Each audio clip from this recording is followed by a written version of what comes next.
Minha filha e o marido dela me convidaram para visitá-los. Não havia ninguém em casa. O vizinho veio correndo na minha direção e começou a gritar: "Vá embora antes que seja tarde demais. Eles são gente terrível." Eu perguntei de volta: "O que foi que eles fizeram?"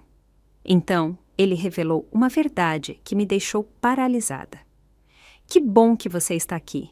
Se você está assistindo a este vídeo, deixe o seu like, inscreva-se no canal e me diga nos comentários de onde você escuta esta minha história de coragem. Quero saber até onde ela chegou. Estou parada em frente à casa linda e grande da minha filha, Aline, e de seu marido, Marcelo, no bairro Nobre do Castelo, em Belo Horizonte.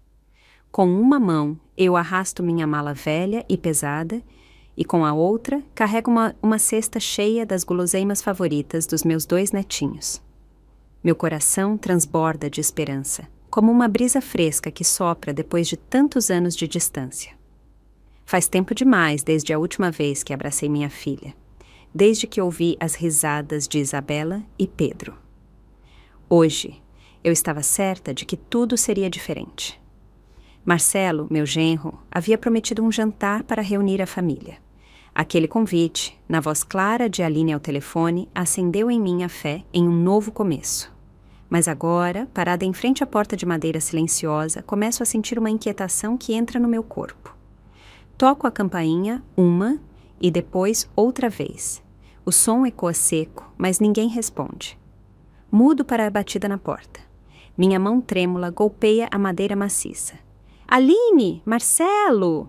Vocês estão em casa!" Grito, minha voz perdida no espaço vazio. Apenas o latido de um cachorro me responde, vindo do quintal, agudo e distante, como se estivesse respondendo no lugar do silêncio da casa. Levanto o olhar para o andar de cima, onde uma janela está entreaberta. A cortina branca se move suavemente com o vento, como um sussurro misterioso. De repente, meu coração se aperta. Algo não está certo. Eu me aproximo da porta com a intenção de tocar novamente, quando de repente o portão de ferro da casa vizinha se abre com um rangido forte que me assusta. Um senhor, mais velho, sai correndo, com o rosto pálido e agitado. Seus olhos estão arregalados de preocupação. A camiseta desbotada que ele veste está mal colocada, como se ele tivesse se vestido às pressas. Ele gesticula freneticamente para mim, com a voz alarmada. "Minha senhora, não entre aí!" Meu coração dispara. Fico paralisada, a mão ainda apertada na alça da mala, tentando manter a calma. "O que o senhor está dizendo?" "Por que não posso entrar na casa da minha própria filha?" Pergunto, a voz embargada, sem conseguir esconder minha confusão. O homem se apoia nos joelhos, ofegante, como se tivesse acabado de correr uma longa distância.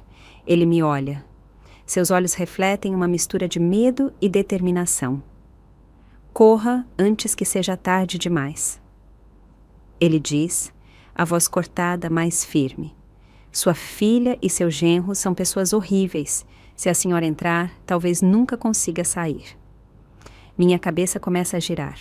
Suas palavras são como facas afiadas, cortando a alegria e a emoção que eu havia trazido comigo durante a longa viagem de ônibus desde minha cidadezinha até aqui. "Por favor, explique-se melhor. O que foi que eles fizeram?" Quase grito, a voz quebrada pelo pânico. O homem que se apresenta como seu Jorge de Souza e mora na casa da frente, respira fundo, tentando se acalmar. Ele se aproxima de mim, baixando a voz, que treme como uma folha no vento frio.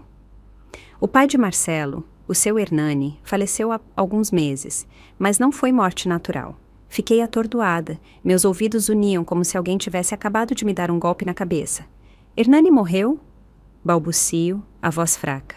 "Eu não sabia. Faz muito tempo que não me comunico com minha filha e o marido dela." Minhas palavras se cortam, como se nem eu mesma pudesse acreditar no que tinha acabado de ouvir. Seu Hernani era um homem saudável, sempre cheio de vida toda vez que eu o via. Como pôde ter partido tão de repente? E por que Aline não me disse nada? Seu Jorge continua seu relato, cada palavra como um martelo na minha mente. O seu Hernani era o homem mais saudável do bairro. Todas as manhãs ele saía para correr e todas as tardes se sentava para jogar xadrez comigo na varanda. Ele não tinha sinal de doença. Ele faz uma pausa. Seu olhar se enche de tristeza. Mas antes de morrer, ele se queixou comigo de que Marcelo pedia dinheiro constantemente. Uma vez, ele até me contou com a voz cheia de preocupação que viu o próprio filho colocar às escondidas um pó branco em sua taça de vinho. Sinto minhas pernas dobrarem. As palavras de seu Jorge são como um turbilhão que arrasta toda a esperança que eu havia trazido. Pó branco? Murmuro, a voz trêmula. Seu Jorge assente. Sua voz se torna dura e decidida. E então, o seu Hernani morreu de repente. Disseram que foi um infarto, mas eu não acredito. Naquela noite, vi com meus próprios olhos Marcelo e Aline pela janela. Eles pareciam tensos e agiam escondidos. Sussurravam algo, como se estivessem ocultando um segredo terrível. Na manhã seguinte, todo o bairro recebeu a notícia de que o seu Hernani havia falecido. Eu não conseguia mais me sustentar. Meus joelhos cederam e caí sobre os degraus frios da entrada. A mala que eu segurava abriu e os presentes que preparei com tanto carinho para meus netos. A caixa de doces que Isabela adora, o carrinho de brinquedo para Pedro, voaram, espalhando-se pelo chão de tijolos, assim como minha esperança recém-quebrada em pedaços. Cobri o rosto, tentando conter as lágrimas que ameaçavam brotar. Não pode ser, murmurei, mas no meu interior o medo já havia começado a me consumir. Se o que seu Jorge dizia era verdade, eu estava diante de um perigo que não podia sequer imaginar. Seu Jorge se ajoelha ao meu lado, sua mão agarra meu ombro com força. Sua voz soa como um último aviso. Minha senhora, me escute. Não confie em nada nem em ninguém dentro daquela casa. Se a senhora entrar, será a próxima vítima. Aquelas palavras foram como a última faca cravada diretamente no meu coração. Levanto o olhar, meus olhos marejados de lágrimas, e encaro a pesada porta de madeira à minha frente. Ela continua em silêncio, mas agora não é mais a porta que leva lá à casa da minha filha. Parece um portal para um pesadelo. Meu coração era um caos. O amor por Aline, a filha que carreguei no meu ventre, ainda ardia no meu peito. Mas a advertência de seu Jorge, junto com o silêncio mortal da casa, tornava impossível deter o medo que crescia dentro de mim. A advertência de seu Jorge continuava ecoando na minha cabeça como uma faca afiada, cortando lembranças cobertas pela poeira do tempo. Lembro perfeitamente dos primeiros dias após o casamento de Aline.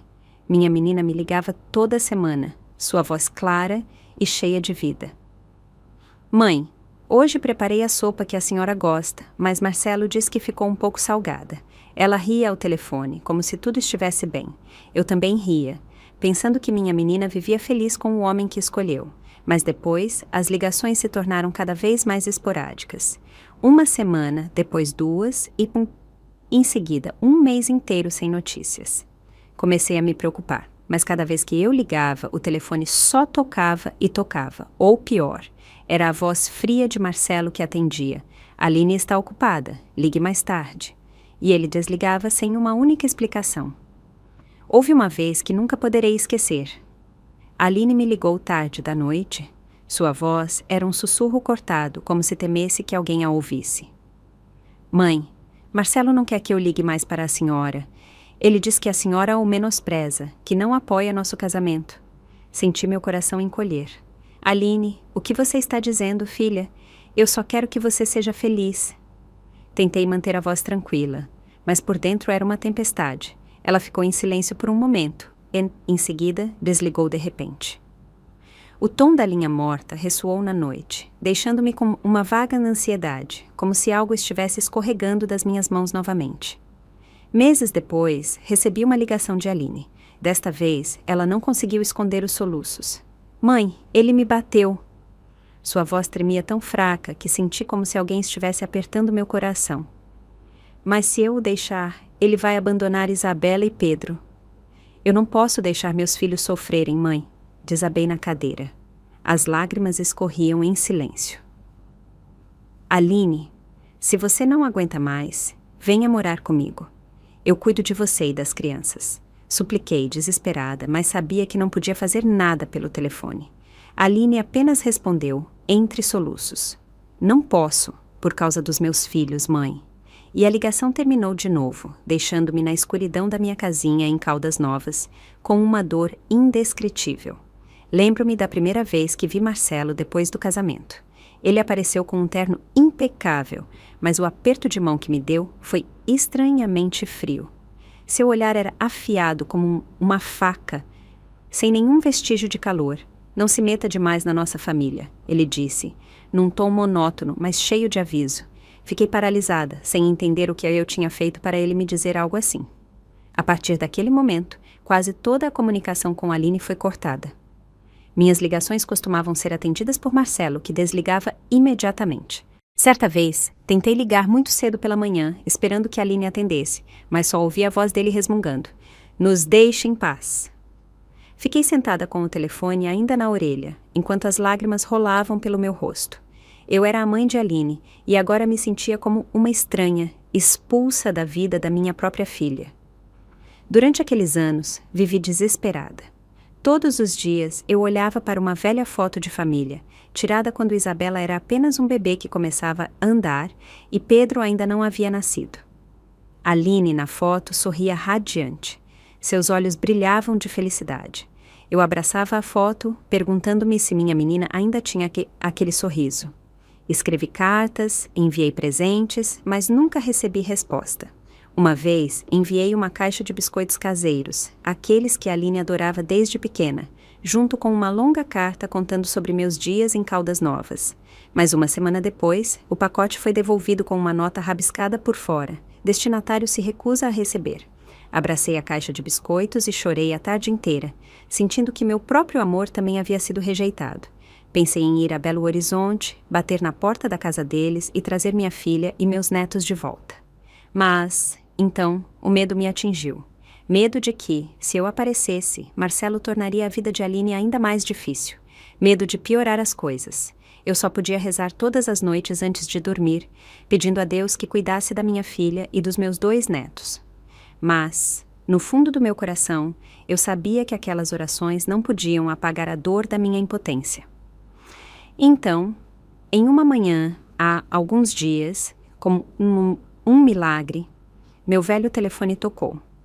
Atendi tremendo, e do outro lado da linha estava a voz de Aline, tão clara e alegre que me surpreendeu. Mãe, Marcelo mudou. Ele está arrependido e quer pedir perdão à senhora. Ele a convida para vir jantar aqui em casa para a família se reconciliar. Fiquei sem palavras. As lágrimas simplesmente brotaram. Não por dúvida, mas por uma alegria tão imensa, como se uma porta que estava fechada há tanto tempo tivesse se aberto de repente. É verdade, filha? Perguntei, a voz embargada. É verdade, mãe. Estamos esperando a senhora. Aline riu e eu ouvi a voz fininha de Isabela do outro lado. Vovó, vem brincar comigo. Imediatamente fiz minha mala, tirei um par de brincos de prata, o presente que guardei desde o casamento de Aline, com a esperança de vê-la usá-los mais uma vez.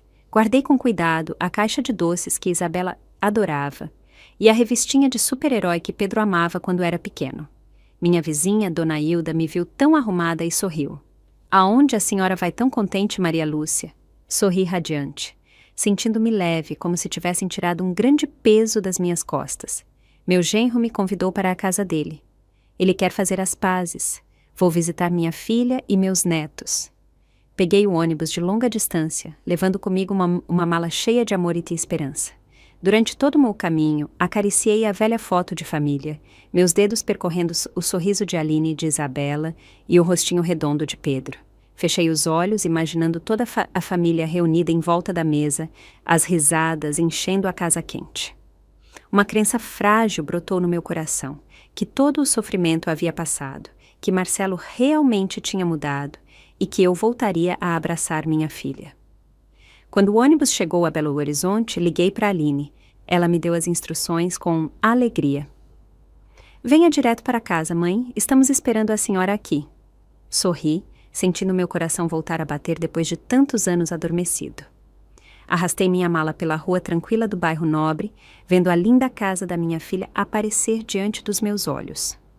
Tudo era brilhante, limpo, como se estivesse me dando as boas-vindas. Mas, então, quando parei em frente à porta, toquei a campainha e só recebi silêncio. A alegria em mim começou a vacilar. E quando seu Jorge saiu correndo com sua terrível advertência, toda a minha esperança desmoronou como uma casa de papel levada pelo vento. Mas, ao pensar em Aline, nos olhos claros de Isabela e no sorriso inocente de Pedro, eu não podia dar as costas e ir embora. O amor pela minha filha e pelos meus netos venceu o medo que apertava meu peito. Respirei fundo, coloquei a mão na maçaneta da porta e disse a mim mesma que, acontecesse o que acontecesse, eu tinha que encarar. Por Aline, pelos meus netos e por mim. No instante em que meus dedos tocaram a porta, ela se abriu com um rangido suave. Marcelo apareceu com um sorriso de orelha a orelha, mas seus olhos estavam frios, sem uma pitada de calor. Ele vestia uma camisa branca impecável e calças sociais bem passadas, parecendo o anfitrião perfeito. A mãe chegou. Por que ficou tanto tempo lá fora? Sua voz soou amigável de uma forma forçada. Sorri, tentando esconder a inquietação que crescia dentro de mim. Eu estava só admirando um pouco o bairro, respondi, a voz ligeiramente trêmula, apertando a alça da mala como se estivesse me agarrando a pouca calma que me restava. Antes que eu pudesse dizer mais alguma coisa, ouvi passos apressados lá dentro. Aline saiu correndo com os olhos avermelhados e me abraçou com força. Seus ombros tremiam nos meus braços, e eu pude sentir a fraqueza, o medo que ela tentava reprimir. Mãe, eu senti tanto a sua falta, disse Aline, a voz abafada, como se estivesse tentando falar muito alto para abafar outra coisa. Eu a abracei com força, inalando o cheiro familiar do cabelo dela, tentando conter as lágrimas que ameaçavam brotar. Eu também senti sua falta, filha, sussurrei, acariciando suavemente as costas dela. Mas na minha mente, as palavras de seu Jorge ressoavam, fazendo-me estremecer. As vozinhas das crianças me tiraram dos meus pensamentos. Isabela e Pedro vieram correndo na minha direção, abraçando meu pescoço. Vovó, fica com a gente para sempre! Exclamou Isabela com seus olhos brilhantes. Pedro, com um sorriso radiante, segurou minha mão. Vó, eu tenho um carrinho de brinquedo novo. Deixa eu te mostrar. Ao ver meus 2 anjinhos, meu coração derreteu. Mas, mesmo naquele momento de carinho, senti uma corrente de ar frio envolvendo a casa. Estava impecável, com móveis caros e arrumados, mas faltava ao espaço o calor de um verdadeiro lar. Tudo era perfeito demais, como uma pintura cuidadosamente elaborada para esconder um segredo. Marcelo pegou minha mala e a colocou ordenadamente em um canto da sala. Ele se virou com uma taça de vinho tinto na mão. Seus olhos brilhavam de uma maneira estranha. Mãe, para celebrar a reunião, vamos tomar uma taça. Ele disse, me oferecendo a taça. Olhei para o vinho. Uma sensação indescritível de inquietação se apoderou de mim. A advertência de seu Jorge sobre o pó branco na taça de vinho do seu Hernani veio à minha mente. Sorri forçadamente e neguei com a cabeça. Vim cansada da viagem. Melhor depois, meu filho. Marcelo levantou uma sobrancelha. O sorriso nos lábios dele ficou tenso por um instante, mas ele não insistiu. Apenas assentiu e deixou a taça sobre a mesa. Da cozinha, o aroma de uma sopa quente se espalhou, tirando-me dos meus pensamentos pesados. Aline estava ocupada preparando o jantar. Suas costas pareciam magras, os ombros tremiam ligeiramente enquanto ela mexia a panela. Marcelo gritou da sala, mantendo seu tom falsamente amigável. É a especialidade da Aline. Ela passou a tarde inteira cozinhando para a senhora. Olhei para minha filha, querendo correr para abraçá-la, querendo perguntar o que estava acontecendo, mas o olhar frio de Marcelo me deteve. Só consegui sorrir, assentir e me sentar, tentando parecer tranquila. À noite, o jantar foi servido, tão farto que me surpreendeu. Sopa fumegante, carne assada com um aroma delicioso, pão recém-assado e um prato de frutas frescas e coloridas. Tudo estava perfeitamente apresentado, como um banquete cuidadosamente preparado. Mas quanto mais eu olhava, mais inquieta me sentia. Marcelo colocou gentilmente uma tigela de sopa quente bem na minha frente. Seus olhos brilhavam de uma maneira estranha, como se estivesse esperando algo. Mãe, prove, ele disse com uma voz suave, mas cheia de pressão. Olhei para a tigela de sopa. O vapor que subia embaçava meus olhos.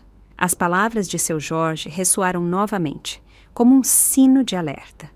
Aline se aproximou, carregando outra tigela de sopa, mas suas mãos tremiam incontrolavelmente. De repente, a colher que ela segurava caiu no chão, fazendo um barulho estridente. Ela se abaixou desajeitadamente para pegá-la, com o rosto pálido. Desculpa, mãe, deixa que eu pego outra para a senhora, disse Aline, a voz trêmula, e rapidamente trocou a colher. Olhei para ela. Meu coração batia forte. Ela estava fazendo isso de propósito. Ela estava tentando me proteger. Levei a mão à tigela de sopa, prestes a pegar a colher, quando Aline de repente bateu na minha mão, fazendo com que toda a sopa se derramasse sobre a mesa. O aroma da sopa se misturou com o som do líquido quente escorrendo, e o ambiente ficou tenso de repente. Marcelo franziu a testa. Sua voz se tornou fria. Que desleixo, Aline! Vi como os nós dos dedos dele ficaram brancos, como se estivesse contendo a raiva. Aline se apressou em limpar a mesa com um pano, balbuciando. Desculpa, deixa eu servir outro prato para a senhora. Ela voltou para a cozinha. Serviu uma nova tigela de sopa, mas desta vez, no momento em que a colocava na minha frente, sua mão tremeu novamente. A tigela escorregou de suas mãos, caindo no chão com um estrondo. O ar na mesa ficou denso, como se todos estivéssemos prendendo a respiração. Marcelo cerrou os dentes. Seus nós dos dedos ficaram brancos enquanto ele agarrava a borda da cadeira. — O que diabos você está fazendo? Ele rosnou, a voz cheia de ameaça. Aline abaixou a cabeça sem dizer uma palavra. Seus ombros tremiam como se estivessem prestes a desmoronar. Eu tentei rapidamente acalmar a situação, mantendo a voz tranquila. Não tem problema, meus filhos. Com um pouco de pão, eu fico bem. Mas no meu coração, eu sabia muito bem que Aline não tinha sido desleixada 2 vezes ao derramar a sopa. O olhar de pânico nos olhos dela. Tudo parecia um aviso silencioso. Olhei para ela, tentando encontrar um sinal, uma explicação. Mas Aline apenas mantinha a cabeça baixa, suas mãos apertando a borda da mesa em meio à tensão. A inocência de Pedro quebrou o silêncio. O menino pegou seu copo de suco de laranja e me ofereceu com um sorriso radiante. — Toma, vovó, esse suco eu espremi sozinho. Isabela também interveio com entusiasmo. — Hoje tirei 10 em desenho. Fica para eu te contar, vovó. Olhar para as 2 crianças confortou minha alma. Mas o olhar frio de Marcelo passou por mim, inquisitivo e indecifrável, fazendo-me estremecer. Ele não disse nada. Apenas pegou um pedaço de carne em silêncio. Mas eu podia sentir o perigo à espreita, como uma fera esperando seu momento. O jantar terminou em um ambiente pesado, como se uma nuvem negra estivesse suspensa sobre nossas cabeças. Marcelo se levantou, batendo palmas suavemente, com aquele sorriso falso grudado no rosto. — Vou tomar um banho. Vocês 2 podem limpar, ele disse, com uma voz suave, mas calculista. Ele me lançou um olhar rápido, antes de se virar e caminhar em direção ao banheiro. O som rítmico dos seus passos ecoou no chão de madeira, deixando-me e a Aline na cozinha fria. Segui as costas dele com o olhar, sentindo-me como se um predador me observasse de longe. Minha mente era um caos. A advertência de seu Jorge e o comportamento estranho de Aline durante o jantar se agitavam nos meus pensamentos, impedindo-me de ficar quieta. Quando o som da água do chuveiro começou a fluir, peguei a Aline pelo braço e a levei para um canto escuro da cozinha, onde a luz fraca não chegava. — Você derrubou a sopa de propósito, não foi? O que está acontecendo, Aline? Perguntei em voz baixa. Minha voz tremia, uma mistura de preocupação e esperança de que minha filha finalmente falasse. Aline ficou paralisada. As mãos que seguravam um prato de porcelana começaram a tremer violentamente. Ela desviou o rosto, mas vi que seus olhos estavam avermelhados e cheios de lágrimas. Em seguida, como se não pudesse mais se conter, Aline desabou em prantos, a voz dela abafada. — Mãe, eu o ouvi falando ao telefone com alguém para comprar veneno. Eles mencionaram a palavra cianeto. Fiquei petrificada. A palavra cianeto foi como uma facada direta no coração, deixando-me quase sem ar. — Você tem certeza? Perguntei, a voz quebrada, minha mão apertando o braço dela, como se estivesse me agarrando à pouca realidade que me restava. Aline assentiu. As lágrimas escorriam pelo seu rosto. — Eu ouvi muito claro, mãe. Naquele dia, eu passei por acaso perto do escritório do Marcelo. Ele pensou que eu estava dormindo, mas eu o ouvi sussurrar ao telefone, falando sobre comprar algo. E então eu ouvi claramente a palavra cianeto. Ele planejava colocar na sopa para a senhora. Meu coração pareceu parar. A imagem da tigela de sopa fumegante que Marcelo colocou na minha frente, seu olhar estranho e brilhante. E as 2 vezes que Aline derramou a sopa apareceram vividamente na minha mente. Fiquei em silêncio. Minhas mãos apertavam um pano de prato até os nós dos meus dedos ficarem brancos. No começo, eu realmente acreditei que ele tinha mudado, continuou Aline, a voz cortada. Eu acreditei nele quando disse que queria se reconciliar, que queria convidar a senhora para a família se reunir. Eu estava tão enganada, mãe, tão enganada. Ela cobriu o rosto. Seus soluços eram como facadas no meu coração. Eu queria abraçá-la, dizer que tudo ficaria bem, mas o medo estava me sufocando. Eu a puxei para perto, sussurrando. Não chore. Eu já estou aqui. Vamos encontrar uma saída. Mas naquele momento, o som de Pedro correndo para a cozinha me assustou. O menino segurava seu carrinho de brinquedo vermelho e exclamou: Vó, brinca comigo. Quero que a senhora empurre esse carrinho. Isabela o seguiu de perto com voz mimada. Mãe, eu quero bolo. Aline enxugou as lágrimas rapidamente e forçou um sorriso. Claro, meu amor, deixa eu servir um pouco para você, disse ela, tentando soar normal, mas vi que suas mãos ainda tremiam ao abrir o armário para pegar um prato. Aproveitei a distração das crianças e fingi procurar uma esponja nova para lavar a louça. Deixa eu procurar uma esponja. Deve estar aqui embaixo, disse, falando de propósito em voz alta para abafar as batidas do meu coração. Eu me abaixei. Abri o armário sob a pia. Meu coração estava prestes a sair do peito. As garrafas de limpador estavam arrumadas, mas atrás delas, escondido em um canto escuro, havia um pequeno frasco de vidro. O rótulo brilhava sob a luz fraca e a palavra em letras vermelhas era cianeto. Foi como uma lâmina afiada que se cravou nos meus olhos. Fechei o armário com um baque, contendo o grito que queria escapar da minha garganta. Virando-me para Aline, sussurrei. Minha voz tremia tanto que eu mal entendia. Você estava certa. Está bem aqui na cozinha. Aline agarrou minha mão. Seus olhos se arregalaram de pânico. Mãe, não podemos chamar a polícia ainda, sussurrou, a voz dela prestes a quebrar. Se não tivermos provas claras, ele vai saber, e se ele descobrir, ele vai nos matar a todos. Eu assenti, tentando acalmá-la, mas eu mesma estava tremendo. A imagem daquele pequeno frasco de cianeto me atormentava como um lembrete de que a morte espreitava naquela mesma casa. Naquele exato momento, a água do chuveiro parou abruptamente. Os passos de Marcelo ressoaram, lentos, mas pesados, como se ele estivesse alongando deliberadamente o tempo para observar. Ele saiu com o cabelo ainda molhado e uma camiseta grudada no corpo. Ele semicerra os olhos, olhando para nós duas, encolhidas no canto da cozinha. Vocês duas, de que tanto cochicham? Sua voz era monótona, mas eu sentia a fria suspeita escondida em cada palavra. Tentei manter a voz tranquila e forcei um sorriso. Eu só estava dizendo a Aline para ter mais cuidado da próxima vez que cozinhar, para não desperdiçar a sopa. Aline assentiu repetidamente, mas suas mãos continuavam agarradas à barra da minha blusa. Marcelo sorriu com desdém, um sorriso sem alegria. Ele se aproximou. Seu olhar se cravou no meu, como se quisesse despir cada pensamento na minha cabeça. Ah, sim? Ele disse, alongando a palavra.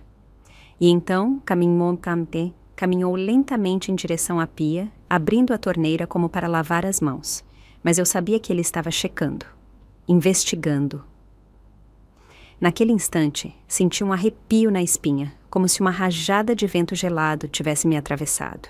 Na manhã seguinte, acordei com os olhos irritados. Mal havia dormido.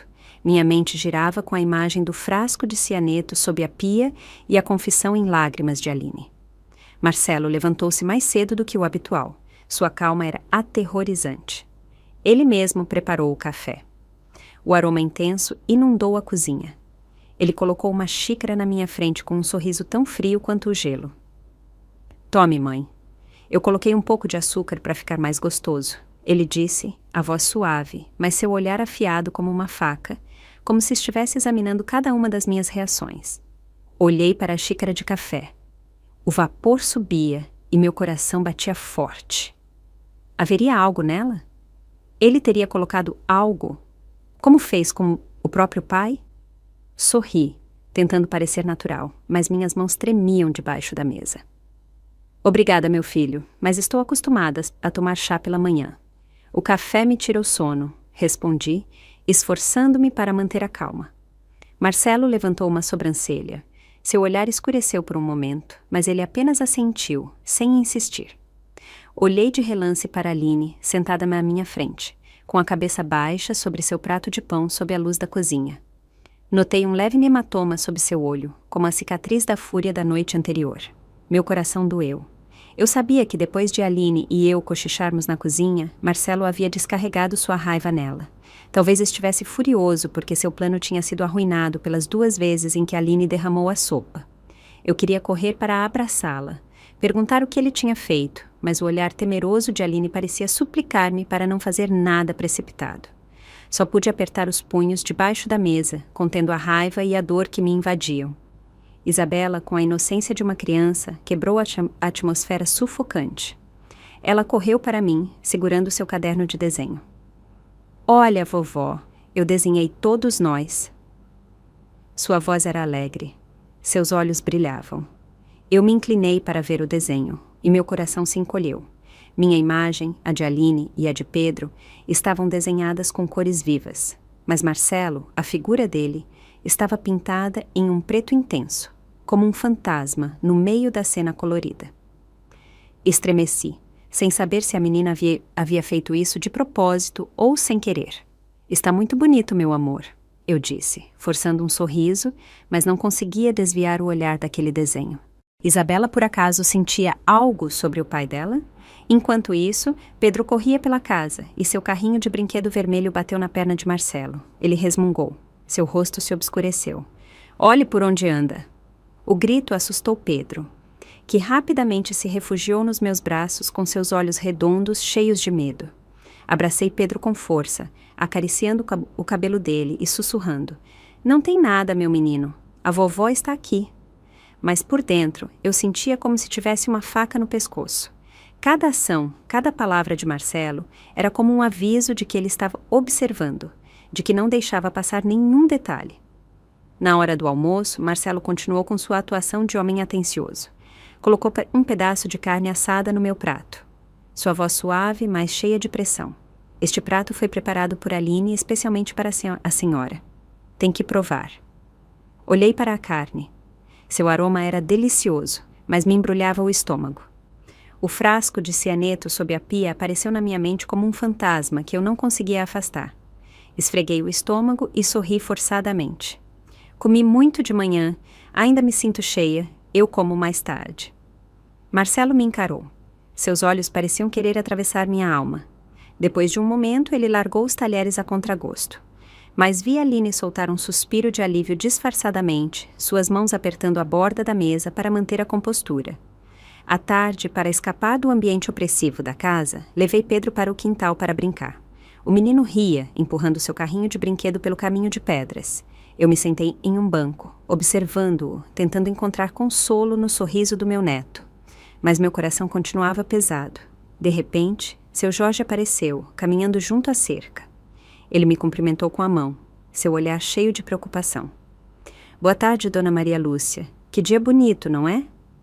Eu ia responder a tentar encontrar uma maneira de lhe dizer algo para que ele entendesse a situação de perigo, quando Marcelo saiu da casa. Ele apareceu tão rápido que me assustou. Está muito sol aqui fora. Mãe, entre para descansar, disse sua voz suave, mas sua mão apertava meu braço, levando-me para dentro. Olhei de relance para seu Jorge, esperando que ele entendesse, mas Marcelo fechou a porta com um baque, cortando qualquer oportunidade de falarmos. No jantar, o ambiente ficou ainda mais sufocante. Marcelo destampou uma garrafa de vinho, encheu uma taça e a empurrou para mim. Mãe, hoje a senhora tem que tomar uma taça comigo, ele disse, em um tom autoritário. Neguei com a cabeça, tentando manter a voz tranquila. O médico me disse para não beber álcool, meu filho. Desta vez, ele não escondeu sua raiva. Ele bateu a taça contra a mesa. O som do vidro contra a madeira ecoou, fazendo Isabela se assustar e desabar em lágrimas. Papai, não faça isso, soluçou a menina, refugiando-se nos braços de Aline. Aline a consolou rapidamente, mas eu vi que suas mãos tremiam enquanto a abraçava. Abracei Pedro com força, tentando manter uma falsa calma, mas meu coração batia forte, como se quisesse sair do meu peito. Naquela noite, deitei-me no sofá, incapaz de dormir. Através da parede fina, ouvi Marcelo gritar. Sua voz soava como a de uma fera encurralada. Os soluços de Aline, fracos e desesperados, partiram meu coração. Eu queria entrar, confrontar Marcelo, mas sabia que não podia fazer nada. Sem provas, sem ninguém para me ajudar. Eu era apenas uma idosa indefesa no meio daquele pesadelo. Isabela deslizou do sofá e se aninhou ao meu lado, sussurrando com voz trêmula. Papai fez a mamãe chorar de novo, vovó. Meu pai é mau. Eu a abracei com força. As lágrimas caíam em silêncio. Não se preocupe, meu amor. A vovó vai proteger sua mãe e vocês, eu disse. Mas minha voz se quebrou, como se nem eu mesma acreditasse nas minhas próprias palavras. Pedro também acordou e me abraçou por trás. Meus 2 netinhos, pequenos e inocentes, eram a única razão pela qual eu não desmoronava. Eu os abracei, tentando esconder o medo que gritava na minha mente. Na manhã seguinte, Marcelo se levantou cedo. Sua calma continuava aterrorizante. Ele anunciou que tinha que sair a trabalho e levou Aline com ele, não sem antes me lançar um olhar cheio de significado. Mãe, cuide das crianças, por favor. Não vá muito longe, disse sua voz monótona, mas seus olhos pareciam me advertir para não fazer nada fora do seu controle. Quando a porta se fechou com um baque, suspirei aliviada, sentindo como se tivesse sido libertada de uma jaula invisível, mesmo que apenas temporariamente. Meus 2 netos, Isabela e Pedro, continuavam brincando na sala. Suas risadas inocentes eram um bálsamo em meio àquele pesadelo. Eu estava limpando a mesa, tentando me manter ocupada para esconder minha ansiedade, quando ouvi uma batida muito suave na porta, quase imperceptível. Meu coração acelerou. Fui abrir e na minha frente estavam 2 estranhos vestidos à paisana. O homem mais velho, de cabelo grisalho, se apresentou. Eu sou o delegado Bittencourt e esta é a investigadora Camila Leal. Sua voz era grave e séria, mas seu olhar transmitia conforto. Camila, uma mulher jovem, de rosto perspicaz, assentiu em cumprimento. Precisamos falar com a senhora, Dona Maria Lúcia. Podemos sair por um momento? Disse sua voz baixa, mas firme. Olhei para Isabela e Pedro, que estavam absortos montando um quebra-cabeça no chão. Eu não queria deixá-los, mas meu instinto me dizia que esta poderia ser a oportunidade de escapar daquele pesadelo. Rapidamente, pedi à minha gentil vizinha, Dona Hilda, para cuidar das crianças por um momento, com a desculpa de que tinha que ir à venda. Vá tranquila, eu dou uma olhada nos pequenos. Comigo, eles estão seguros, sorriu Dona Hilda, dando-me um tapinha no ombro. Eu assenti agradecida, rezando em silêncio para que tudo corresse bem. Bittencourt e Camila me levaram a uma pequena padaria no final da rua, um lugar tranquilo e discreto. Nos sentamos em um canto reservado, onde o aroma do café se misturava com a música suave de um rádio antigo. O delegado Bittencourt foi direto ao ponto. Sua voz grave, mais aguda. Dona Maria Lúcia, estamos aqui por causa da declaração de seu Jorge, o vizinho da sua filha. Ele afirma que, antes de morrer, o seu Hernani, pai de Marcelo, estava completamente saudável. Ele confidenciou ao seu Jorge que viu Marcelo colocar, às escondidas, um pó branco em sua taça de vinho. Senti o sangue gelar. A imagem do frasco de cianeto sob a pia apareceu vividamente. Pó branco, murmurei, a voz trêmula. Camila continuou, seu olhar frio, mas cheio de determinação. Investigamos e descobrimos que Marcelo tem uma dívida enorme com o Grupo do Pavão, uma facção criminosa perigosa aqui de Belo Horizonte. A morte do pai dele ocorreu exatamente quando ele precisava de dinheiro para pagar essa dívida, e pouco depois ele herdou toda a fortuna do seu Hernani. As palavras de Camila foram como um martelo na minha cabeça. Tremendo, contei tudo, tentando manter a voz calma, mas minhas mãos apertavam-se com tanta força que doíam. Eu vi com meus próprios olhos um frasco de vidro com a palavra cianeto escrita, escondido sob a pia da cozinha, eu disse. Minha voz quebrou ao lembrar daquele momento horrível. Aline também me disse que ouviu Marcelo mencionar o cianeto em uma ligação Eu tenho medo de que ele esteja planejando me fazer mal. Bittencourt assentiu, seu rosto sério como uma rocha esculpida. Essa é uma prova extremamente importante, Dona Maria Lúcia. Se for possível, tente tirar uma foto desse frasco de cianeto. Estamos tramitando a exumação do corpo do seu Hernani para uma nova autópsia.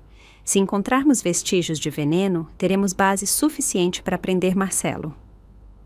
Camila colocou a mão sobre a minha. Sua voz se suavizou. A senhora deve manter a calma absoluta. Não deixe Marcelo desconfiar. Tudo virá à tona em breve, mas a senhora precisa ter cuidado. Ele é um homem perigoso. Eu assenti, mas por dentro era uma tempestade. Eu queria gritar, correr para abraçar Aline e meus netos, sair daquela casa imediatamente, mas eu sabia que se agisse precipitadamente, Marcelo perceberia. E então, não só eu, mas também Aline e as crianças estaríamos em perigo. Eu vou tentar. Sussurrei, a voz fraca. Bittencourt me deu um pequeno papel com o número de telefone de Camila. Se houver alguma emergência, ligue para nós, mas tenha cuidado para que ele não a veja. Ele me advertiu, o olhar cheio de preocupação. Quando voltei, meu coração batia forte ao ver Marcelo já sentado na sala, com os braços cruzados. Ele me olhou. Seu olhar inquisitivo era tão afiado quanto uma faca. Aonde a senhora foi tão cedo, mãe? Sua voz era monótona, mas eu sentia a suspeita à espreita. Rapidamente, mostrei a ele a sacola de doces que eu tinha acabado de comprar na venda próxima. Forçando um sorriso, eu disse: saí para comprar uns doces para Isabela e Pedro. Eles adoram. Isabela correu na minha direção, gritando de alegria ao ver a sacola. Mas o olhar de Marcelo continuava fixo em mim, como se estivesse tentando ler cada um dos meus pensamentos. Ah, sim, ele disse, alongando a palavra. E então ele se levantou e saiu para o quintal sem dizer mais nada. Suspirei aliviada, mas meu coração continuava pesado. Eu sabia que ele não acreditava em mim, e a cada segundo que eu passava ali, sentia que estava andando sobre um campo minado. Abracei Isabela, acariciando o cabelo dela, tentando encontrar consolo no sorriso inocente da minha neta. Mas a imagem do frasco de cianeto, a advertência de seu Jorge e o olhar desesperado de Aline continuavam me atormentando, fazendo-me tremer sem parar. Naquela noite, o ambiente na casa se tornou ainda mais sufocante. Marcelo voltou com a testa franzida, como se algo tivesse dado errado. Só porque Aline demorou um pouco para servir o jantar, ele jogou toda a louça no chão.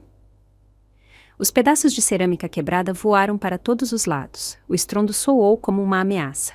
Isabela gritou de medo, refugiando-se nos meus braços, enquanto Pedro se agarrava à minha perna, com seus olhos redondos, cheios de terror. Por que você é sempre tão lenta? Rugiu Marcelo. Seus olhos estavam injetados de sangue. Aline ficou em silêncio, abaixando-se para recolher os cacos. Suas mãos tremiam como se estivesse prestes a desmoronar. Tremendo, protegi meus 2 netos, abraçando-os com força, tentando sussurrar. Não tem nada, meus filhos. A vovó está aqui. Mas por dentro senti que eu mesma estava me partindo em pedaços. Ver Aline, a filha que eu tanto amava, com a cabeça baixa em submissão, me fez chorar. Eu queria confrontar Marcelo naquele mesmo instante. Mas as palavras de Camila ressoaram na minha cabeça. Não deixe que ele desconfie. Eu sabia que se agisse impulsivamente, toda a esperança se desvaneceria. Cada dia que passava na casa de Aline e Marcelo era como uma batalha silenciosa, onde eu tinha que manter uma aparência de calma, enquanto meu coração não parava de tremer de medo. A advertência de Camila era como um mantra que eu repetia na minha cabeça, mas cada um dos olhares de Marcelo, cada comentário indireto, me fazia sentir como se estivesse andando sobre uma corda bamba, sobre um abismo. Eu sabia que, se quisesse proteger Aline e meus netos, tinha que agir rápido, mas com a cautela de um animal acuado. Uma manhã, assim que o sol se esgueirava pela janela, Marcelo anunciou que tinha que sair para resolver alguns assuntos. Novamente, ele levou Aline com ele, mas antes de sair, ele se virou e me encarou com uma frieza cortante. Mãe, fique em casa cuidando das crianças. Não vá muito longe, disse sua voz, monótona, mas cheia de aviso. Quando a porta se fechou com um baque, suspirei aliviada, mas a sensação durou apenas alguns segundos. Eu sabia que meu tempo estava se esgotando, e cada momento que Marcelo estava fora era uma oportunidade valiosa. Eu estava sentada com Isabela e Pedro, ajudando-os a montar um quebra-cabeça, quando Aline voltou sozinha, com o rosto pálido. Ela me levou para um canto da cozinha, onde a luz fraca ocultava o pânico em seus olhos. Mãe, eu encontrei isto na gaveta dele. Sussurrou Aline, a voz trêmula, entregando-me um papel amassado. Eu o peguei. Meu coração batia forte. Era uma nota promissória com a impressão digital de Marcelo, detalhando uma dívida de dezenas de milhares de reais com o Grupo do Pavão. A assinatura rabiscada e o carimbo vermelho como sangue me fizeram estremecer. Eu encontrei enquanto limpava o escritório dele, continuou Aline, a voz cortada. Ele tinha escondido no fundo da gaveta, pensando que eu nunca descobriria. Rapidamente guardei o papel dentro da minha blusa, perto do meu peito, onde eu sentia meu coração disparado. Eu vou entregar para a polícia. Sussurrei, apertando a mão dela. Não se preocupe, vamos sair dessa. Mas o olhar de Aline estava cheio de desespero, como se tivesse perdido toda a esperança. Mãe, se ele descobrir que eu peguei isso, eu não sei do que ele seria capaz, disse, a voz trêmula. Abracei Aline, tentando esconder meu próprio medo. Eu vou ter cuidado. Ele não vai perceber. Eu disse, mas por dentro eu sabia que estava enfrentando uma fera selvagem. Naquele meio-dia, meu telefone vibrou com uma mensagem do delegado Bittencourt. A vejo na lavanderia da esquina às 14 horas. Olhei em volta, certificando-me de que Marcelo ainda não havia retornado. Fingi que ia lavar a toalha de mesa. Coloquei a nota promissória no bolso do meu suéter e levei Isabela e Pedro para a casa de Dona Hilda. Cuida deles para mim por um tempinho, por favor. Eu vou lavar isso aqui. Eu disse, tentando soar calma. Dona Hilda sorriu. Não se preocupe, aqui comigo eles estão seguros. Eu assenti agradecida, mas sentia que estava entrando em um jogo perigoso. Na lavanderia, o cheiro forte de sabão em pó se misturava com o zumbido das máquinas. Bittencourt estava parado em um canto, vestido com uma camisa simples. Mas seu olhar era tão afiado quanto o de um falcão. Entreguei-lhe discretamente a nota promissória, sussurrando. Isto foi o que Aline encontrou no escritório do Marcelo. Bittencourt desdobrou o bate de papel, percorreu as linhas com os olhos e, em seguida, assentiu. Esta é uma prova muito sólida, Dona Maria Lúcia. Prova o motivo de Marcelo. Se combinarmos com os resultados da autópsia, teremos base suficiente para prendê-lo. Suspirei aliviada, mas meu coração continuava pesado. Obrigada, delegado. Disse, a voz trêmula. Mas por favor, se apressem. Eu tenho medo de que ele faça algo contra minha filha e meus netos. Alguns dias depois, enquanto eu brincava com Isabela no quintal, meu telefone vibrou. Era Camila. Dona Maria Lúcia, já temos os resultados da autópsia. Sua voz era séria, mas cheia de determinação. No corpo do seu Hernani há vestígios de cianeto. Exatamente como a senhora disse, Marcelo envenenou o próprio pai para ficar com a herança. Fiquei paralisada, apertando o telefone. A imagem do frasco de cianeto sob a pia apareceu vividamente, como uma confirmação do pesadelo que eu estava vivendo. Então, o que fazemos agora? Perguntei, a voz quebrada. Tire uma foto do frasco de cianeto se tiver a oportunidade, respondeu Camila. Precisamos de provas diretas da cena, mas tenha muito cuidado, não deixe que ele desconfie. Naquela noite, o ambiente na casa era mais sufocante do que nunca. Marcelo estava sentado à mesa, folheando um jornal, mas não tirava os olhos de mim. De repente, ele disse, em um tom insinuante, pessoas mais velhas, às vezes, sofrem derrames. Muito fácil, mãe. Uma simples comida que lhes caia mal pode fazê-los partir a qualquer momento. Suas palavras foram como uma rajada de vento gelado que percorreu minhas costas. Forcei um sorriso e respondi. Sim, eu sei, meu filho. Eu vou ter cuidado. Mas por dentro eu sentia que estava diante de uma fera prestes a atacar. Marcelo ficava cada vez mais irritado. Um simples olhar de Aline, uma frase inocente das crianças, era suficiente para fazê-lo rosnar.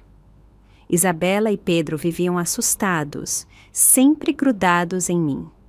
Em uma tarde, enquanto eu contava uma história para Isabela, a menina me abraçou com força e desabou em prantos. Vovó, meu pai ameaçou nos deixar a todos. Ele disse que se eu não me comportar, ele vai mandar eu e a mamãe embora. Eu a abracei com o coração partido. Não, meu amor, eu não vou deixar isso acontecer. Sussurrei. Mas minha voz se quebrou, como se nem eu mesma acreditasse nisso. Aproveitando uma manhã em que Marcelo saiu, reuni toda a minha coragem e fui para a cozinha. Meu coração batia forte. Quando abri o armário sob a pia, o frasco de cianeto ainda estava lá, como um fantasma no canto escuro. Tremendo, peguei meu telefone e tirei uma foto rápida. Cada pequeno ruído na casa me fazia sobressaltar. Enviei a foto para Camila. Meu coração ainda acelerado. Como se Marcelo pudesse aparecer a qualquer momento.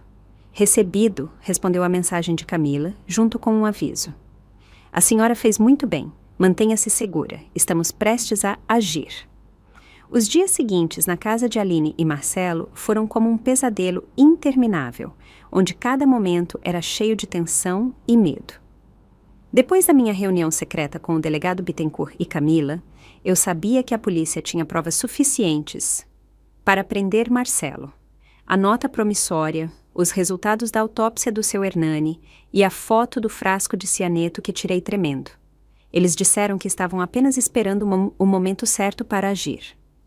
Mas essa espera me fazia sentir como se estivesse parada sobre uma bomba relógio. Eu sabia que os dias de viver com medo estavam prestes a terminar, mas também era nesse momento que Marcelo se tornava mais perigoso do que nunca.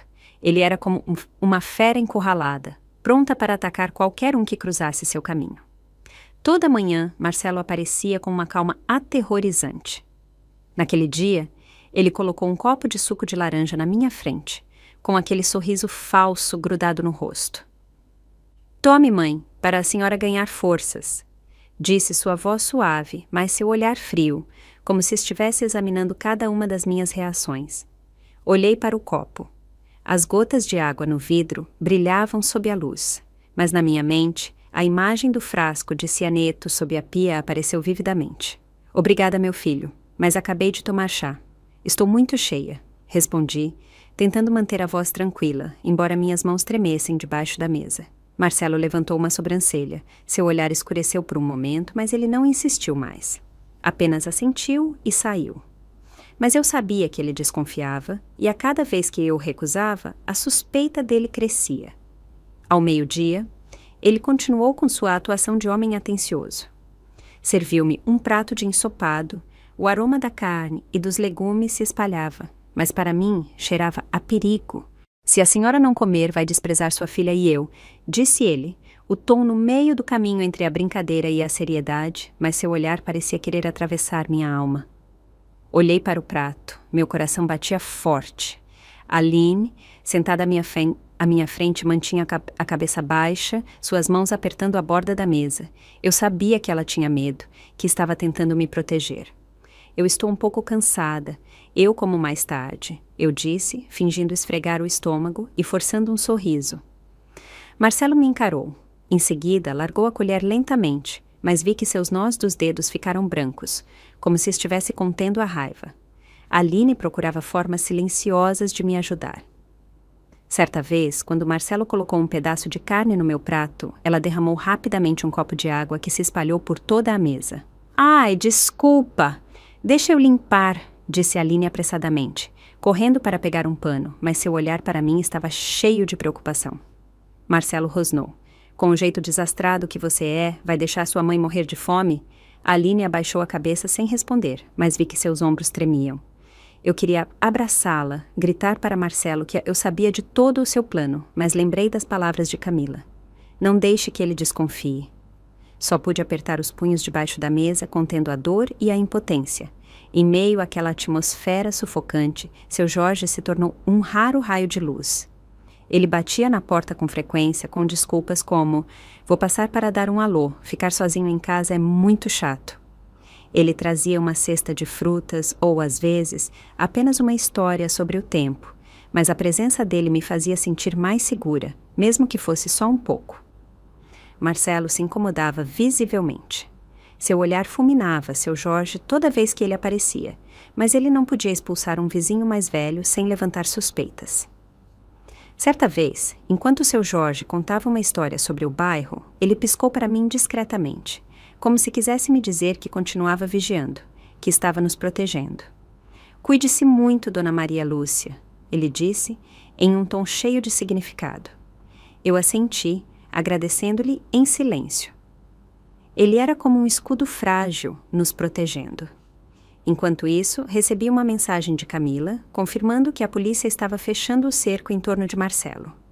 Descobrimos que ele usou o dinheiro da herança do seu Hernani para pagar parte da dívida com o Grupo do Pavão, ela escreveu. As provas estão se acumulando. Mas tenha cuidado, ele pode agir de forma desesperada. As palavras de Camila me encheram de esperança e medo ao mesmo tempo. Eu sabia que aquele drama estava prestes a terminar, mas também sabia que quando uma fera percebe que está encurralada, ela se torna duplamente perigosa. À noite, deitei-me no sofá, abraçando Isabela e Pedro, ouvindo os passos de Marcelo no quarto. Ele murmurava para si mesmo, a voz baixa, mas cheia de tensão. Eu só preciso acabar com isso, e tudo vai ficar bem. Aquelas palavras eram como uma facada no meu coração. A que ele se referia com isso? A mim? A Aline? Ou a toda a nossa família? Abracei meus netos com mais força, tentando esconder o medo que gritava dentro de mim. Isabela, dormindo, sussurrou. Vó, não vá embora. Eu acariciei o cabelo dela. As lágrimas caíam em silêncio. Eu não vou a lugar nenhum, meu amor, eu disse. Mas minha voz se quebrou, como se nem eu mesma acreditasse nisso. Eu chequei meu telefone às escondidas. Camila havia enviado uma mensagem. Estamos preparando o mandado de prisão. Mantenha-se segura. Não faça nada precipitado. Guardei o telefone, rezando para que a polícia agisse antes que Marcelo fizesse algo terrível. Naquela noite fatídica, o ar na casa estava tão denso que me custava respirar. Marcelo havia preparado um jantar excepcionalmente farto, como se estivesse armando uma última cena. O aroma da carne assada e do pão recém-assado enchia o ar. Mas para mim, só me embrulhava o estômago. Ele levantou uma taça de vinho tinto. Seus olhos brilhavam com uma insistência mal disfarçada. Mãe, hoje a senhora tem que tomar uma taça comigo para provar que confia na gente. Sua voz era suave, mas eu ouvia ameaça oculta em cada palavra. A taça brilhava sob a luz, mas na minha mente, a imagem do frasco de cianeto sob a pia apareceu vividamente. Tentei sorrir, apertando a borda da mesa para esconder meu tremor. Eu tenho pressão alta. O médico me proibiu o álcool. Eu disse, minha voz fraca, buscando uma desculpa, mas Marcelo me interrompeu. Sua voz se tornou um rosnado. Seu olhar se obscureceu. Só um gole. Ou será que a senhora pensa que queremos lhe fazer mal? Suas palavras foram como uma faca cravada diretamente no meu coração. Olhei para Aline, parada ao lado dele, com o rosto pálido, suas mãos trêmulas agarradas ao encosto de uma cadeira. Ela mantinha a cabeça baixa, mas eu vi seus olhos cheios de lágrimas como se estivesse me suplicando para não tocar naquela taça. Isabela, com a inocência de uma criança, quebrou o silêncio sufocante. Vovó, toma como o meu papai.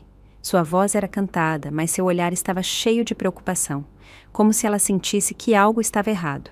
Meu coração se apertou. Eu queria abraçá-la, gritar que tudo era uma armadilha, mas eu sabia que tinha que manter a calma. Respirei fundo, prestes a inventar outra desculpa, quando Marcelo se aproximou, agarrou a taça e tentou forçá-la na minha mão. Mãe, não me decepcione, disse ele, a voz baixa e ameaçadora.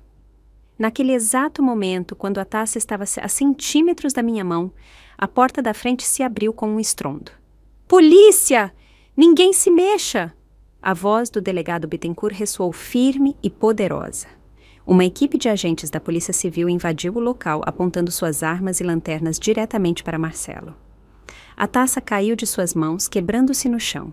Os fragmentos de vidro brilhavam como os pedaços de seu plano maligno. O quê? O que está acontecendo? O que vocês estão fazendo aqui? Ele balbuciou, o rosto pálido. Bittencourt se aproximou, seu olhar tão frio quanto o aço. Ele leu o mandado de prisão em voz alta e clara. Marcelo Ramos está preso pelo assassinato de seu pai, seu Hernani Ramos, e pela tentativa de assassinato de sua sogra, a senhora Maria Lúcia. Marcelo resistiu, gritando em pânico. É calúnia. Meu pai morreu de um infarto. Vocês não têm provas. Mas Camila, parada ao lado de Bittencourt, ergueu friamente um saco transparente de evidências. Temos o laudo forense que confirma a presença de cianeto no corpo do seu Hernani. Sua nota promissória com o grupo do pavão e a foto do frasco de cianeto que ele escondia na cozinha. Disse sua voz, tão afiada que cortava o ar. Marcelo se virou para Aline, seus olhos injetados de sangue, como uma fera ferida. Aline, diga alguma coisa. Diga a eles que sua mãe está inventando tudo. Gritou, a voz trêmula, mas cheia de ameaça.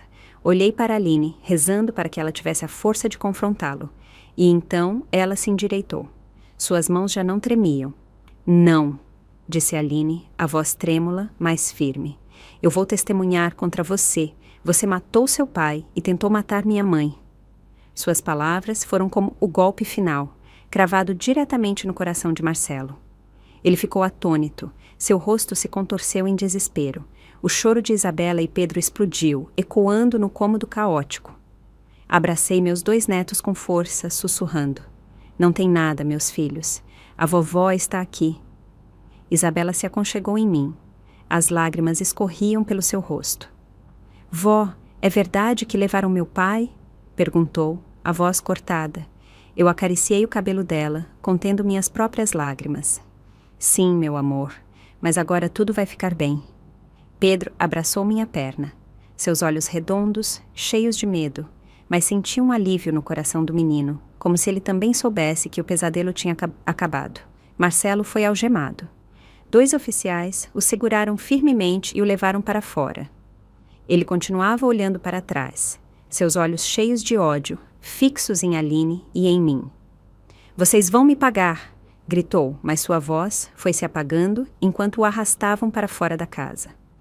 Todo como o bairro parecia estar olhando para a casa. Os murmúrios dos vizinhos eram ouvidos do portão. Vi seu Jorge parado ali.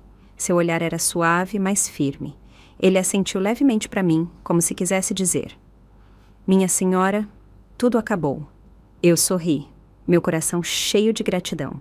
Sem ele, sem o aviso dele desde o primeiro dia, talvez eu não estivesse mais aqui. Quando a polícia se foi, abracei Aline. Ela desabou nos meus braços, chorando como uma criança. Mãe, me perdoa, eu coloquei a senhora em perigo, soluçou. Eu acariciei o cabelo dela. As lágrimas caíam em silêncio. Não foi sua culpa, Aline.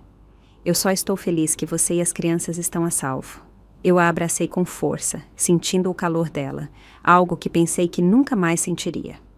Os meses que se seguiram à prisão de Marcelo foram um tempo longo e tenso, mas também cheio de esperança. Aline, as crianças e eu continuamos morando naquela casa, mas contratamos alguém para fazer algumas reformas, para deixar entrar mais luz do sol e ar fresco a cada dia. Eu tentava ajudar Aline e meus netos a recuperarem a paz, mas o fantasma de Marcelo continuava sendo uma sombra nos perseguindo nos pesadelos. Eu sabia que, para realmente fechar o passado, precisávamos de justiça. E então chegou o dia do julgamento de Marcelo, um evento que chocou toda a cidade. Entrei no tribunal com o coração pesado, mas cheio de determinação. Aline sentou-se ao meu lado. Suas mãos trêmulas se agarravam uma à outra. Seu rosto ainda marcado pelo sofrimento. Isabela e Pedro ficaram com Dona Hilda.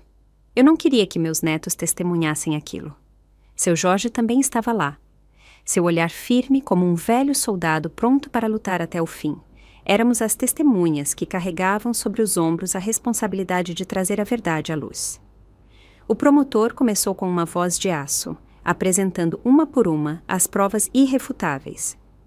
Ele mostrou o laudo forense, comprovando que a morte de seu Hernani foi por envenenamento com cianeto, e não por um infarto, como Marcelo havia afirmado. Depois veio a nota promissória com a assinatura e a impressão digital de Marcelo, provando seu motivo, a enorme dívida com o grupo do Pavão. Em seguida, a foto do frasco de cianeto que tirei na cozinha. Essa imagem foi como uma facada fria que silenciou o tribunal. Finalmente, o promotor leu minha declaração e a de Aline, relatando as vezes em que Marcelo tentou me forçar a comer e beber. As vezes em que Aline derramou a comida para me proteger.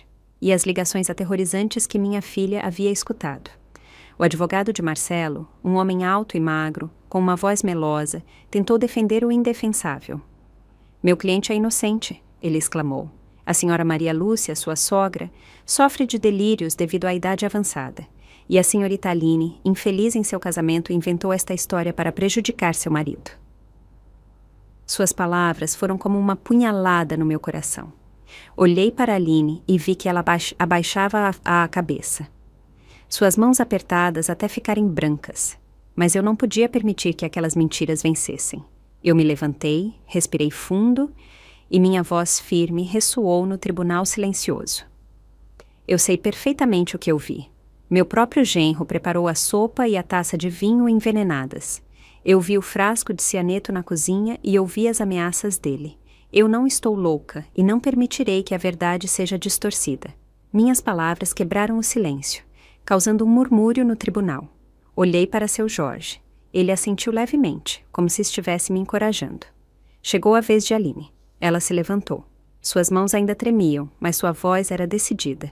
Ele mentiu, dizendo que queria se reconciliar, mas na verdade ele planejava assassinar minha mãe, disse Aline. As lágrimas escorriam pelo seu rosto. Eu ouvi a ligação dele quando ele falava sobre comprar cianeto. Eu ouvi maltratar nossa família e eu não posso mais ficar calada. Seu choro ressoou, mas era um choro de libertação, o de uma mulher que havia recuperado sua força depois de anos presa no medo. O júri ouvia, com rostos sérios. O promotor continuou apresentando mais detalhes. As mensagens entre Marcelo e o grupo do Pavão. Os registros bancários que mostravam que ele usou a herança para pagar a dívida e o testemunho de seu Jorge sobre as suspeitas de seu Hernani antes de morrer. Tudo se encaixava como um quebra-cabeça perfeito, pintando o retrato de um assassino a sangue frio, disposto a sacrificar o próprio pai e a sogra para conseguir o que queria. Depois de horas de deliberação, o júri finalmente emitiu seu veredito. O juiz se levantou. Sua voz retumbou no tribunal. Marcelo Ramos é declarado culpado pelo assassinato do Sr. Hernani Ramos e pela tentativa de assassinato da Sra. Maria Lúcia.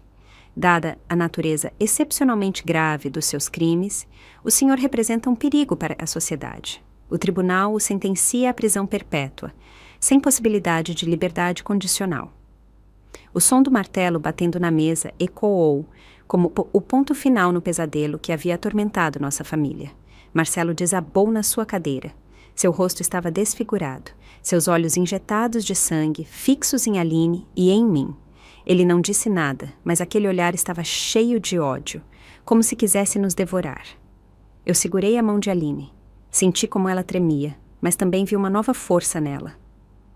A polícia levou Marcelo, e quando a porta do tribunal se fechou, senti como se tivessem tirado uma enorme pedra do meu peito. Aline conseguiu o divórcio unilateral pouco depois do julgamento, obtendo a guarda total de Isabela e Pedro. Quando saímos do fórum, segurei as mãos dos meus 2 netos e caminhamos sob o sol quente. Pedro levantou o olhar. Seus olhos redondos, cheios de inocência. Vovó, isso quer dizer que na nossa casa ninguém mais vai brigar? Eu sorri. As lágrimas caíam em silêncio. Isso mesmo, meu menino.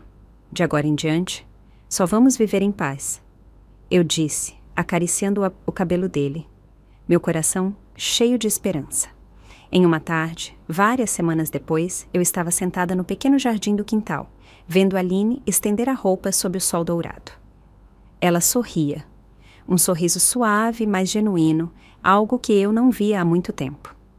Isabela e Pedro corriam pelo gramado. Suas risadas ecoavam como uma melodia que curava as feridas do meu coração.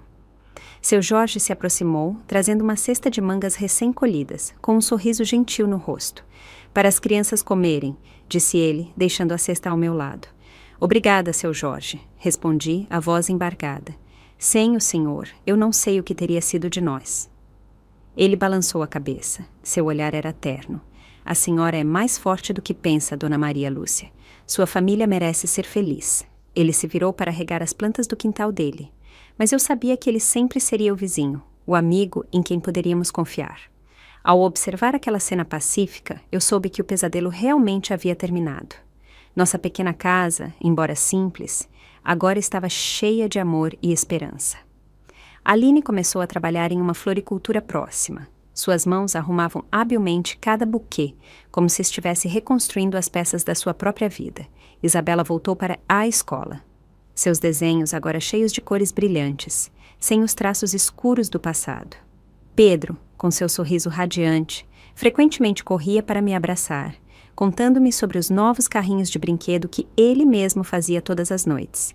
Sento-me perto da janela, abraçando a velha foto de família, a imagem de Aline sorrindo radiante com Isabela e Pedro ao seu lado.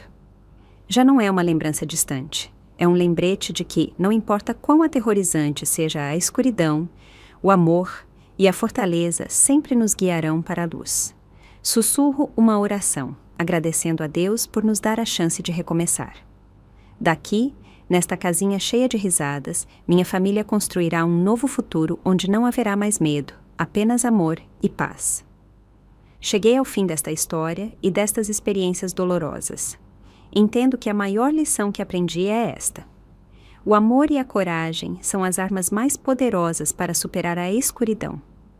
Nunca deixe que o silêncio e o medo transformem você em vítima, no seu próprio lar.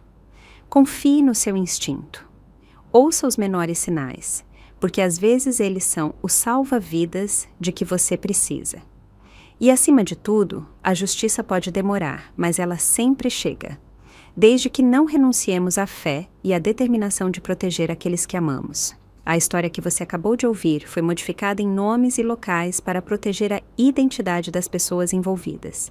Não contamos isso para julgar, mas com a esperança de que alguém ouça e pare para refletir. Quantas mães estão sofrendo em silêncio dentro de seu próprio lar? Eu realmente me pergunto, se você estivesse no meu lugar, o que faria? Escolheria se calar para manter a paz? Ou se atreveria a enfrentar tudo para recuperar sua voz? Quero saber sua opinião, porque cada história é como uma vela que pode iluminar o caminho de outra pessoa. Gostou da minha história e de qual cidade está ouvindo?